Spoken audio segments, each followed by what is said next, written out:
Assalamualaikum warahmatullahi wabarakatuh. Selamat datang di video pembelajaran matematika. Pada kali ini kita akan membahas FPB, KPK, dan algoritma Euclid.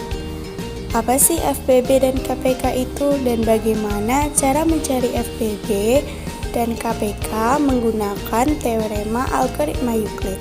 Selamat menyaksikan.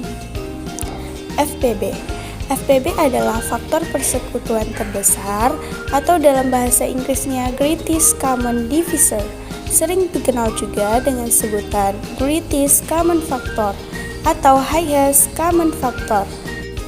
Dalam matematika, FPB dari dua bilangan adalah bilangan positif terbesar yang dapat membagi habis kedua bilangan itu.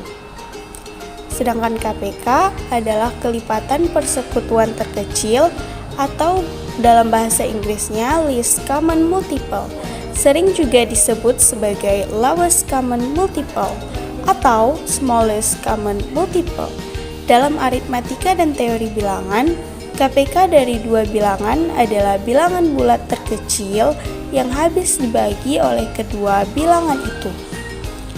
Macam-macam cara mencari FPB dan KPK. Yang pertama menggunakan faktor persekutuan.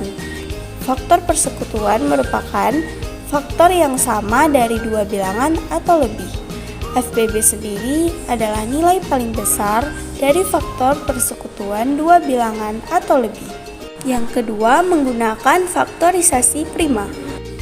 Pada cara ini diambil bilangan faktor yang sama, selanjutnya ambil angka terkecil dengan pangkat terkecil. Algoritma Euclid, satu teorema dalam ranah teori bilangan yang cukup efisien digunakan untuk mencari FPB bilangan-bilangan besar. Namanya algoritma Euclid. Pencetusnya jelas, Euclid, matematikawan legendaris berkebangsaan Yunani. Ia menuliskan teorema ini di buku mahakaryanya Elements. Algoritma diartikan sebagai langkah ataupun prosedur sistematis untuk menyelesaikan suatu permasalahan. Teorema algoritma Euclid berbunyi, diberikan dua bilangan bulat positif A dan B dengan A lebih dari B. FPB A dan B dapat ditentukan dengan melakukan iterasi atau looping algoritma pembagian seperti berikut. A sama dengan Q1 kali B tambah R1.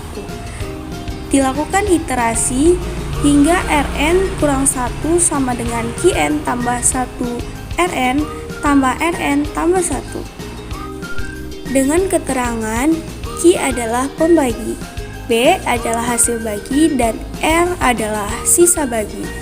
Proses iterasi dilakukan sampai sisa hasil baginya 0 dan algoritma pun dihentikan.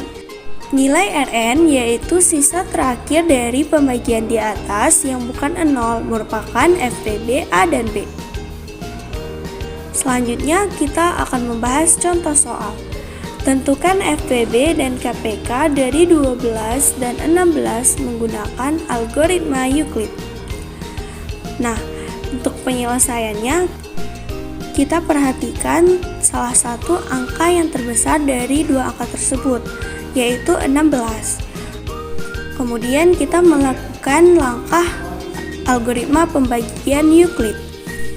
Sehingga 16 sama dengan 1 dikali 12 ditambah sisanya adalah 4. Kemudian selanjutnya hasil bagi dari iterasi 1 kita turunkan, yaitu 12. 12 kita bagi dengan sisa bagi dari iterasi 1, yaitu 4. Sehingga kita dapat menuliskan pada iterasi 2, 12 sama dengan 3 dikali 4 tambah 0. Karena pada iterasi 2 ini sisa hasil baginya 0, maka FPB dari 12-16 adalah 4, yang merupakan sisa hasil bagi pada iterasi 1. Selanjutnya kita akan mencari KPK dari kedua bilangan tersebut. Perlu diperhatikan untuk mencari KPK dari suatu bilangan A dan B menggunakan formula A dikali B per FBB dari A dan B. Untuk bilangan 12 dan 16, KPK-nya adalah 12 dikali 16 per FBB-nya adalah 4, sehingga diperoleh KPK dari 12 dan 16 adalah 48. Selanjutnya kita mencoba mencari bilangan yang lebih besar ya teman-teman. Tentukan FBB dari 5767 dan 4453. Nah, untuk bilangan besar seperti ini sangat mudah kita mencari FBB dengan menggunakan teorema algoritma pembagian Euclid. Nah, untuk langkah yang pertama, kita tentukan salah satu nilai yang paling besar dari kedua bilangan tersebut. Di sini adalah 5767. Selanjutnya, kita melakukan langkah-langkah algoritma pembagian Euclid. 5767 sama dengan 4453 dikali dengan 1 ditambah 1314 sebagai sisa. Dilakukan iterasi hingga sisanya adalah 0 pada iterasi 6. Karena pada iterasi 6 sisa hasil baginya 0, maka FBB dari 5767 dan 4453 adalah 73. Nah, demikianlah video pembelajaran mengenai FBB dan KPK menggunakan algoritma Euclid. Semoga bermanfaat. Sekian dan terima kasih. Assalamualaikum warahmatullahi wabarakatuh.